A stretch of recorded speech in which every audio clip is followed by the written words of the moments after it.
ପିଲାମାନେ ତୁମ ସମସ୍ତଙ୍କୁ ଏକେ ଏଜୁକେସନରେ ସ୍ୱାଗତ। ମୋର ଆଶା ସମସ୍ତେ ଭଲରେ ଥିବ।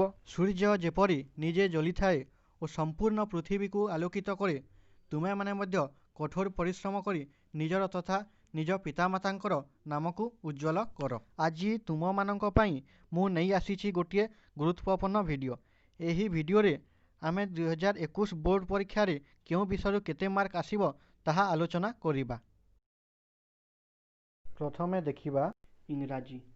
ଇଂରାଜୀରେ କ'ଣ ପଡ଼ିବ ନା ଅବଜେକ୍ଟିଭ୍ ପେପର। ଅବଜେକ୍ଟିଭ୍ ପେପରରେ 50ଟି MCQ କ୍ୱେଶ୍ଚନ୍ ପଡ଼ିବ।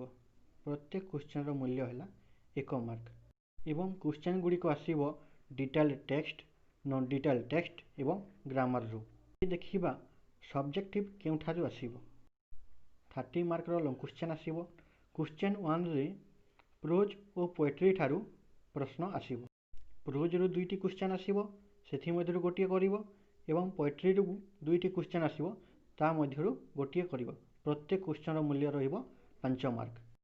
ନମ୍ବର 2ରେ ଆମକୁ ଏସେ ଲେଖିବାକୁ ପଡ଼ିବ, ତାହା ପୁଣି 200 ଶବ୍ଦ ମଧ୍ୟରେ। ଯଦି ଆମେ ଏସେ ନ ଲେଖିବା, ତା ବଦଳରେ ଆମେ ଲେଟର୍ ରାଇଟିଂ ଏବଂ ଆପ୍ଲିକେସନକୁ ଲେଖିବା। ପ୍ରତ୍ୟେକକୁ ଆମକୁ 100 ଶବ୍ଦ ମଧ୍ୟରେ ଲେଖିବାକୁ ପଡ଼ିବ। ପ୍ରତ୍ୟେକ ପ୍ରଶ୍ନର ମୂଲ୍ୟ ରହିବ 5 ମାର୍କ। ନମ୍ବର 3ରେ ଥିବ ଅନସିନ୍ ପେସେଜ। 5ଟି କ୍ୱେଶ୍ଚନ୍ ଥିବ ଏବଂ ପ୍ରତ୍ୟେକ ପ୍ରଶ୍ନର ସଠିକ୍ ଉତ୍ତର ପାଇଁ ଆମକୁ 2 ମାର୍କ ମିଳିବ। ଏହି ଉତ୍ତରକୁ 25ଟି ଶବ୍ଦ ମଧ୍ୟରେ ଲେଖିବା। ଯଦି ଆମେ ଅନସିନ୍ ପେସେଜ ନ କରେ, ତା ବଦଳରେ ଆମକୁ ମିଳିବ ଟ୍ରାନ୍ସଲେସନ୍ ଏବଂ ରାଇଟିଂ ଏ ରିପୋର୍ଟ ବା ଡାଏଲଗ୍। ପ୍ରତ୍ୟେକ ପ୍ରଶ୍ନ ପାଇଁ ରହିଛି 5 ମାର୍କ। ଆମେ ଯିବା ପରବର୍ତ୍ତୀ ବିଷୟ ସଂସ୍କୃତ। ସଂସ୍କୃତରେ ମଧ୍ୟ ଇଂରାଜୀ ପରି 50 ମାର୍କର MCQ ପଡ଼ିବ। ଲଙ୍ଗ୍ କ୍ୱେଶ୍ଚନ୍ କହିବାକୁ ଗଲେ 30 ମାର୍କର ପଡ଼ିବ। ନମ୍ବର 1ରେ 10 ମାର୍କ, ନମ୍ବର 2ରେ 10 ମାର୍କ, ନମ୍ବର 3ରେ 10 ମାର୍କ। ତାହା କିପରି ବିଭକ୍ତ ହୋଇଛି ଚାଲ ଦେଖିବା। ନମ୍ବର 1ରେ ପ୍ରୋଜ୍ରୁ ଆସିବ 2ଟା, ସେଥିମଧ୍ୟରୁ ଗୋଟିଏ କରିବ। ପୋଏଟ୍ରିରୁ 2ଟା ଆସିବ, ସେଥିମଧ୍ୟରୁ ଗୋଟିଏ କରିବ। ପ୍ରତ୍ୟେକ ପ୍ରଶ୍ନ ପାଇଁ ରହିଛି 5 ମାର୍କ। ନମ୍ବର 2ରେ କ'ଣ ହେବ ନା ଅନୁଚ୍ଛେଦଟିଏ ପଡ଼ିଥିବ, ଅନୁଚ୍ଛେଦରୁ 5ଟି ପ୍ରଶ୍ନ ଆସିବ, ତା ବଦଳରେ ପ୍ରୋଜ୍ ଓ ପୋଏଟ୍ରିରୁ 5ଟି ପ୍ରଶ୍ନ ଆସିବ, ଯାହାର ମୂଲ୍ୟ ରହିଥିବ 2 ମାର୍କ। ନମ୍ବର 3ରେ ଟ୍ରାନ୍ସଲେସନ୍ 10 ମାର୍କର ପଡ଼ିବ, ନହେଲେ ତା ବଦଳରେ ଡୁ ଏଜ୍ ଡାଇରେକ୍ଟେଡ୍, ମାନେ ପ୍ରଶ୍ନରେ ଯେମିତି କହିଥିବ ତୁମେମାନେ ଠିକ୍ ସେହିପରି କରିବ।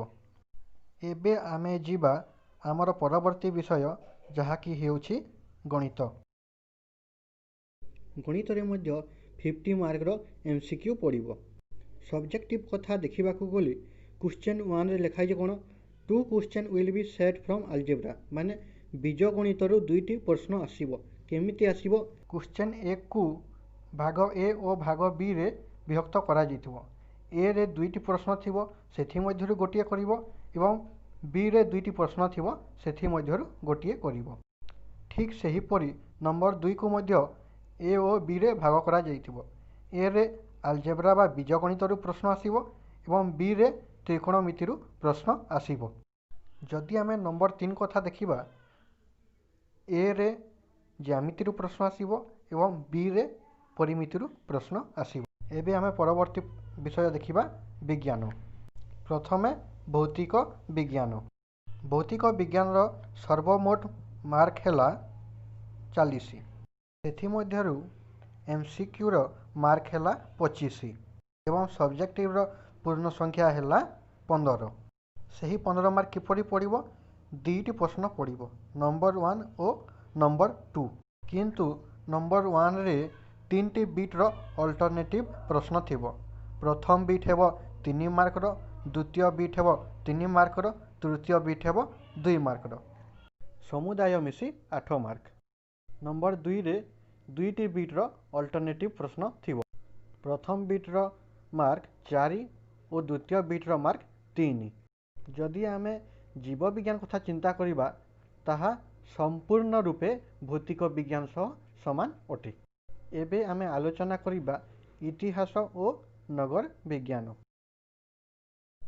ଯଦି ଆମେ ଇତିହାସ ଓ ନଗର ବିଜ୍ଞାନ କଥା ଦେଖିବା, ତାହା ଭୌତିକ ବିଜ୍ଞାନ ସହ ପାଖାପାଖି ସମାନ। ଯେଉଁ ଗୋଟିଏ ମାତ୍ର ଭିନ୍ନତା ଦେଖାଯାଇଥାଏ ତାହା ହେଉଛି ନମ୍ବର 1ରେ ପଡ଼ୁଥିବା ମାର୍କର ପ୍ୟାଟର୍ନରେ।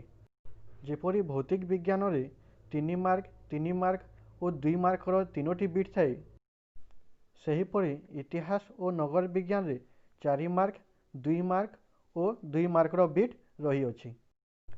ଶେଷରେ ଭୂଗୋଳ ଓ ଅର୍ଥନୀତିର କଥା କହିବାକୁ ଗଲେ ତାହା ସମ୍ପୂର୍ଣ୍ଣ ରୂପେ ଇତିହାସ ଓ ନଗର ବିଜ୍ଞାନର ପ୍ରଶ୍ନପତ୍ର ସହିତ ସମାନ। ପିଲାମାନେ, ଯଦି ତୁମେମାନେ ଏହି ଭିଡ଼ିଓରୁ କିଛି ଶିକ୍ଷା ପାଇପାରିଲ ତାହେଲେ ଭିଡ଼ିଓଟିକୁ ଗୋଟିଏ ଲାଇକ୍ କର ଏବଂ ଆମ ଚ୍ୟାନେଲକୁ ସବସ୍କ୍ରାଇବ୍ କର। ଦେଖିବା ପାଇଁ ଅଶେଷ ଅଶେଷ ଧନ୍ୟବାଦ।